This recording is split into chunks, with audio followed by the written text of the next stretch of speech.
ang tunay na dahilan kung bakit nagdadalawang isip ang Ginebra na kunin ulit si Greg Slaughter. Matagal na nang iniinda ng Barangay Ginebra ang kanilang kakulangan sa frontcourt position. Nagsimula ang lahat ng yan noong matrade nila si Christian Stanhardinger. Mula noon, nagkandaleche-leche na ang kanilang rotation sa ilalim.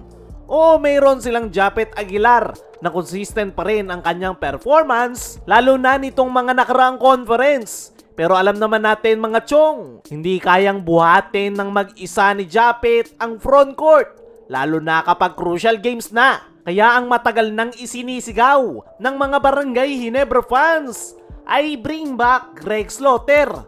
As of now nga mga chong, tuloy-tuloy pa rin ang pagpapakondisyon ni Greg. Active siya sa kanyang social media. Madalas itong nagpo-post ng workout videos kung saan pinapakita niya na handa pa rin siya physically.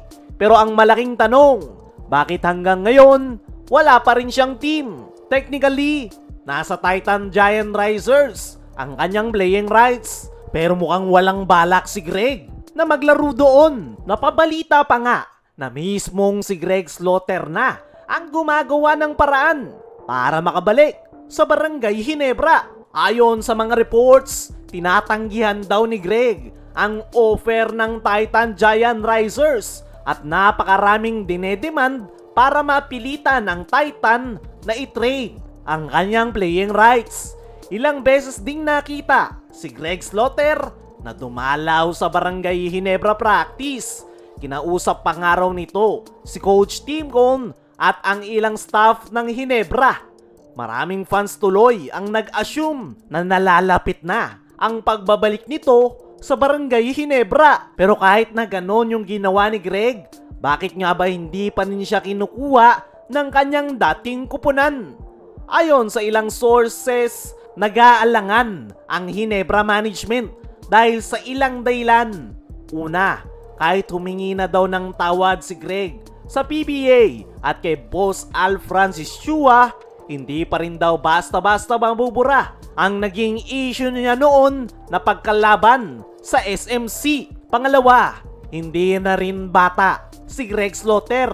37 years old na nga siya ngayon at nasa dulo na ng kanyang basketball career. Kahit sabihin nating maayos ang kanyang laro, ang concern ng Ginebra ay kung worth it pa ba ang pagkuha sa kanya, kung ilang taon na lang din ang kanyang itatagal. Hindi rin basta-basta yung hinihinging trade ng Titan Giant Risers. Kaya sa perspective ng management, mahirap magsakripisyo ng malaking trade para sa isang player na malapit nang magretiro. Kaya naman, mas pinipili na lang ngayon ng Barangay Ginebra na maghintay ng tamang opportunity na makakuha ng mas batang big man na mapapakinabangan nila ng mas mahabang panahon. Nabanggit na rin mismo ni Coach Tim sa kanyang naging interview na mas maganda daw siguro kung sa ibang team na lang daw maglalaro si Greg Slaughter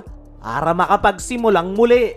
Ibig sabihin, gusto pa rin ni Coach Tim na magpatuloy ang karir ni Greg pero sa ibang direksyon na. Kaya sa ngayon, nananatiling malaking what if pa rin kung babalik pa ba si Greg sa Barangay Ginebra. At base sa Barangay Ginebra ay malabo nga silang sumugal na kuhanin si Greg Slaughter. Oo, kailangan ni Coach Tim ng big man na makakatulong sa kanilang frontcourt position. Gustuhin niya man na pabalikin si Greg Slaughter ay hindi na magiging worth it para sa kanyang kupunan dahil wala namang pinagbago sa laro ni Greg. At the same time, matanda na nga ito at kung gagalaw ang Ginebra ay paniguradong batang big man ang kanilang kukuhanin. Pasudaan naman natin ng mabilis, Barangay Ginebra may tinututukan at ini-improve sa kanilang practice. Unti-unti nang bumebelo ang Barangay Ginebra ngayong All-Filipino. Matapos ang kanilang 2-3 win-loss record, mukhang nagpapainit pa lang sila, lalo na't medyo magagaan na ang kanilang mga susunod na laro. Ayon sa mga reports, isa sa mga tinututukan ngayon ni Coach Tim Cone ay ang kanilang outside shooting. Dahil nga kulang sila sa frontcourt presence, ay ang nakikita ngang solusyon ng Barangay Ginebra ay paigtingin ang kanilang outside shots gaya ng perimeter, 3-point shooting at ball movement sa labas. At unti-unti na nating nakikita yan sa Barangay Ginebra dahil sa kanilang mga recent games, mas umaasa na sila sa kanilang outside game. Pero ayon kay Coach Tim, hindi pa siya kontento. Gusto niya pang mas maging consistent at mas maging sharp yung kanilang outside shooting dahil yan daw ang kanilang magiging main weapon pagpasok ng PBA playoffs. Para sa akin mga chong, maganda yung plano na yan ni Coach Tim dahil gaya ng sabi natin kanina, kulang na kulang sila sa frontcourt position. Hindi sila pwedeng makipagsabayan sa mga bigating teams na may malalaking big man sa loob ng painted area.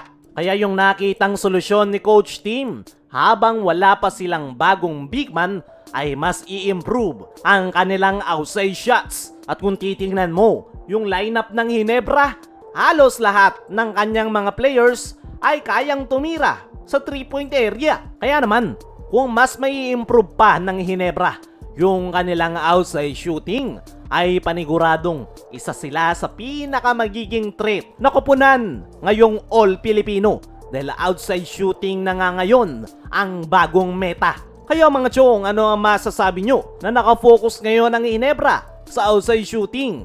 Ano rin yung masasabi nyo na nag-aalangan ang Ginebra na kunin si Greg? I-comment po lang dyan sa ibaba.